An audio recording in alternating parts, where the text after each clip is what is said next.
of the tens of millions of pounds her party receives from Unite, or indeed the £10,000 she's received for her own election campaign? Well, Mr. Speaker, I thought the Shadow Secretary was beneath that and better than that, but hey-ho.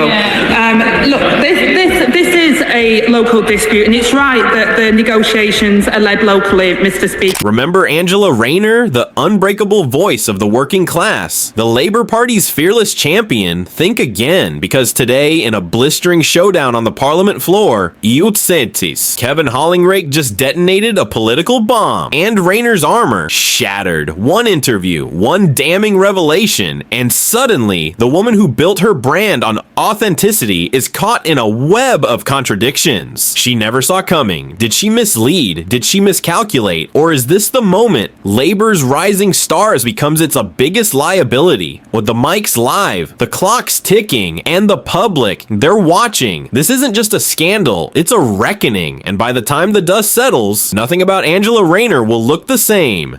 She still doesn't explain why she's not visited the city to look at this firsthand. But in her manifesto, on another topic, in her manifesto, she sets out that she would preserve the green belt. In this very house, she said she would transform grey belt land such as wasteland or old car parks. But also she would protect greenbelt. The Office of Budget Responsibility, in their report accompanying the spring statement last week, states that most additional homes delivered, so up to 500,000, according to Angela Rayner, Labour's unstoppable force. Until she wasn't. She wasn't just a politician. She was a spectacle, red lipstick, fireproof heels, a hairsprayed hurricane of working class fury. Angela Rayner didn't speak politics. She weaponized it. Every speech, Molotov cocktails of sass and steel. Every interview, Gordon Ramsay in Parliament, throwing rhetorical pans, scorching opponents, serving up truth raw. No PR fluff, no whispered spin, just one woman, one mic, and a nation watching. And then it happened. The cracks in the armor, the contradictions in the story, the moment the no-nonsense icon started sounding rehearsed. Now, the heels aren't fireproof, the lipstick's smudged, and the crowd that once cheered her roar, they're listening for the stumble. This isn't a scandal, it's a reckoning. And Angela Rayner, she's not holding the mic anymore, it's slipping. But Mr. Speaker, I read with interest that the Right Honourable Gentleman has been urging his neighbour in number 10 to call an election because he's worried they might get wiped out. Has he finally realised that when he stabbed Boris Johnson in the back to get his mate into number 10, he was ditching their biggest election winner for a pint-sized loser? Angela Rayner just got caught, and it was painful to watch. There she was, Labour's queen of righteous outrage, mic in hand, ready to spin another carefully crafted monologue for the cameras, until Kevin Hollinrake dropped the guillotine, not with a shout, not with a soundbite, but with the political equivalent of a brick to the face, a fact sheet, not just any fact sheet. Oh no, this thing was thicker than War and Peace. Part 2. Every page a landmine, every line a contradiction. And Angela, she wasn't just lying, that would have been too easy. No, this was a full course hypocrisy buffet, and Kevin made damn sure everyone got a plate. The worst part? The man's got all the charisma of a tax audit, and still he left her speechless. So much for the straight-talking socialist. Turns out the only thing she really mastered, the art of getting caught. Angela Rayner, the right to buy scheme meant buying her own home and improving her financial circumstances, but it seems such a policy will no longer be afforded to people living in council houses. Up the ladder for Ms. Rayner, but it's only snakes. If you're enjoying this, make sure to subscribe, because trust me, this one's not your average she might have misremembered scandal. No, this was next level. This was set it on camera, contradicted it on another camera, then claim both cameras were lying. You can't make this up. The second Kevin Hollinrake rose to speak, the entire chamber froze. Not a murmur, not a cough, just the unmistakable sound of Angela Rayner's credibility shifting into reverse. He didn't just come with receipts. He came with a forensic breakdown of contradictions so bold you'd think Angela was auditioning for the Great British Flip Flop. And the wildest part? She had been so confident, swaggering through the storm like nothing could touch her, until suddenly it did. She still doesn't explain why she's not visited the city to look at this firsthand. How was it called? Oh, Mr. Speaker, I thought he was going to do better, but he didn't.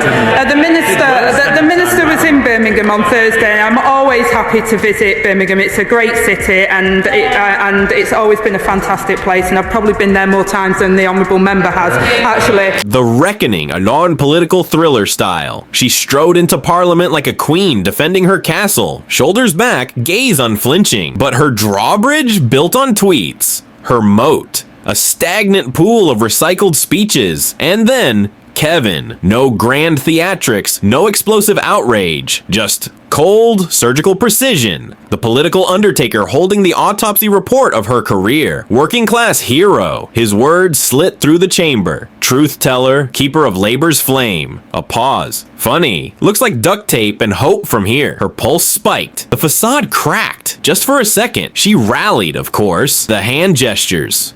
The northern grit. That indignant tone that screamed, "I'm the victim here." No, scratch that. The entire nation is the victim. But this wasn't theater. This was a reckoning. And Kevin, he wasn't playing her game. Help to Buy helped 350,000 young first-time buyers. The stamp duty discount helped 640,000 first-time buyers get in the housing ladder. The discounts are up to £11,000. Both now scrapped.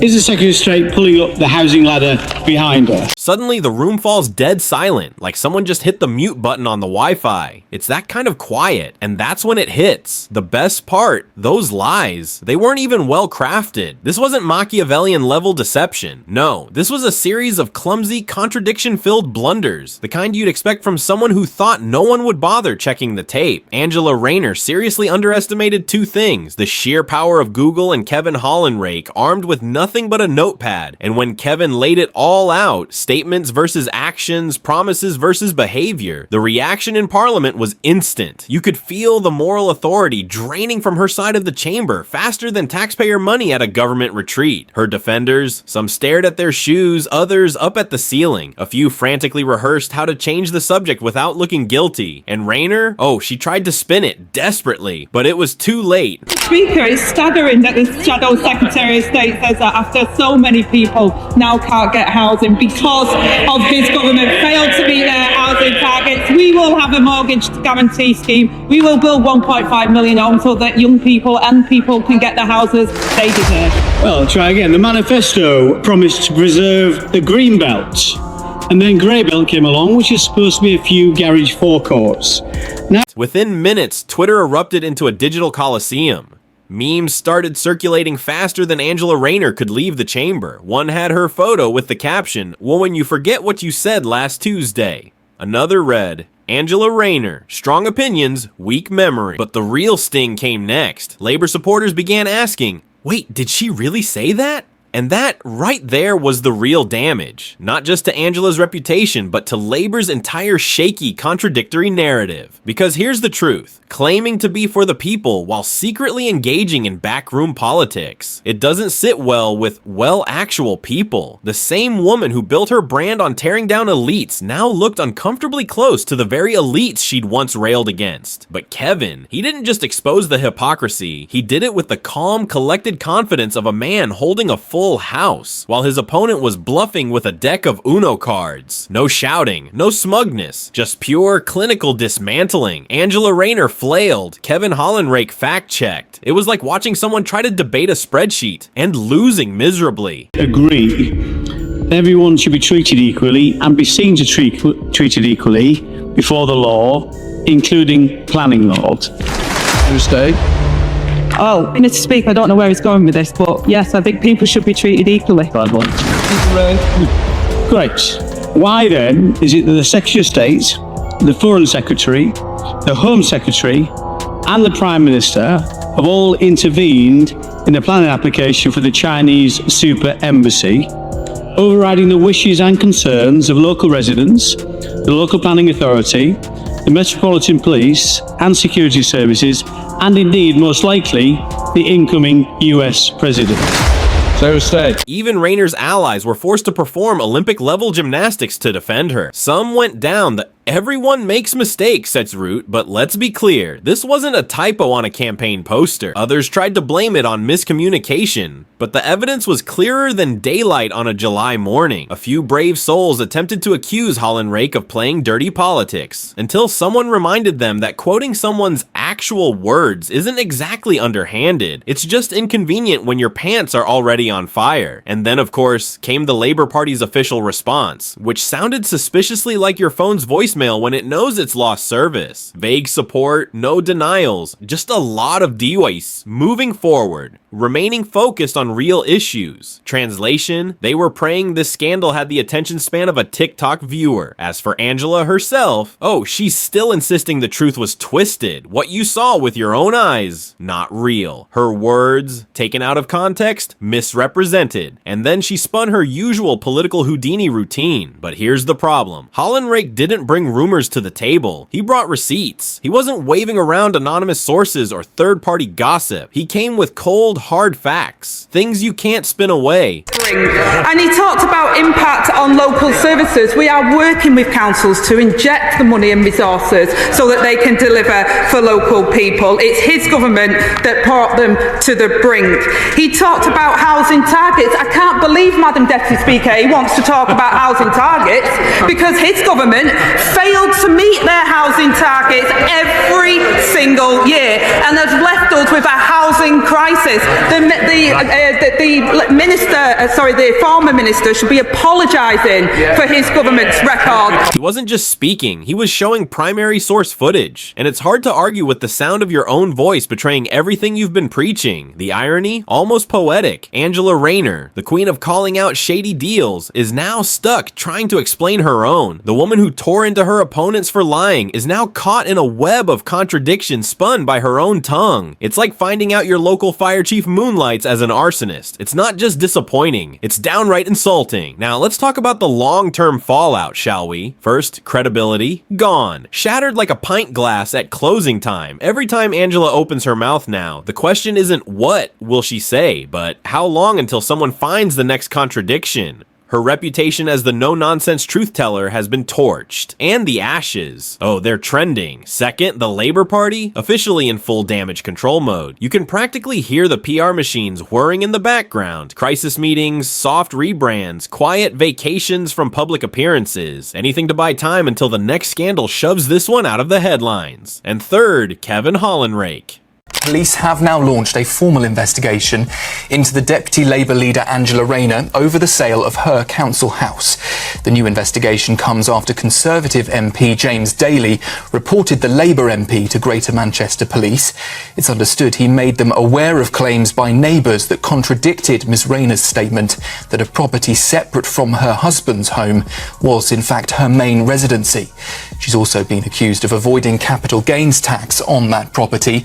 Angela Rayner, though, does deny any wrong. He didn't just win a debate. Kevin Hollinrake buried a narrative. No campaign slogans, no insults, just pure, unfiltered facts, straight from the mouth of the person who claimed to be above reproach. But of course, the burning question on everyone's mind, besides did Angela Rayner forget there are video archives, is this. Why did Kevin Hollinrake do it? Was he standing up for the integrity of government policy? Did he wake up one morning, sip his tea, and think, you know what Parliament needs today? A full-on truth grenade dropped squarely in Angela's lap. Or was this all part of a calculated move? A master stroke in a broader strategy to dismantle Labour? One fib at a time, the plot thickens. Well, Mr. Speaker, once again, I see that the Prime Minister says it's somebody else's fault. It's the public that are using up the tests. These were the government's own figures and own targets, Mr. Speaker, that they failed on. And the next time a man with COVID symptoms drives from London to Durham, it'll probably be for the... Was it personal? Possibly. Maybe Angela's contradictions just rubbed him the wrong way. Maybe he got fed up watching her coast on charisma while tossing integrity into a wood chipper. Or maybe, just maybe, he saw the perfect opportunity to do what every backbench MP dreams of, become relevant for exactly 72 glorious hours. But here's the twist. This didn't feel like a one-off. No, this felt like phase one of a political demolition derby, because once you catch one lie, lie, the public starts sniffing around for others. Hollinrake lit the match, then walked away, while Labour's PR team scrambled to put out a full-blown inferno with nothing but a teaspoon of spin. And what's worse, it worked. His calm, almost passive-aggressive truth delivery exposed something far deeper than Rayner's flimsy facts. It revealed just how fragile the Labour brand becomes when you press play on their past statements. So maybe it wasn't personal, maybe it wasn't even opportunistic, maybe Kevin Hollinrake just did what no one else had the guts or the Google search history to do. Tell the truth on live TV, and the result? A political earthquake. It's about the front bench, which is inaccurate in their speech, and I'd ask them to withdraw it. It's not for the chair to decide what is accurate or inaccurate. I cannot make such a judgment, but of course I will ask the honourable gentleman to be reasonable in what he says and to be careful of his remarks. And I'm sure that if the honourable gentleman feels that he has said anything that is offensive to the honourable lady, then he will undoubtedly withdraw and apologise immediately. Political implosion so complete, even Rayner's best sound bites couldn't distract from the smoking crater left behind. And that brings us to the real lesson. Angela Rayner now joins a long list of public figures who've learned the hard way. Truth doesn't need a microphone. It just needs to stand still while the noise burns itself out. Because when facts arrive dressed in silence, even the loudest lie starts to whisper. And just like that, another political brand bites the dust. If you enjoyed this, leave a like and subscribe to our channel. You can watch more videos from us right here.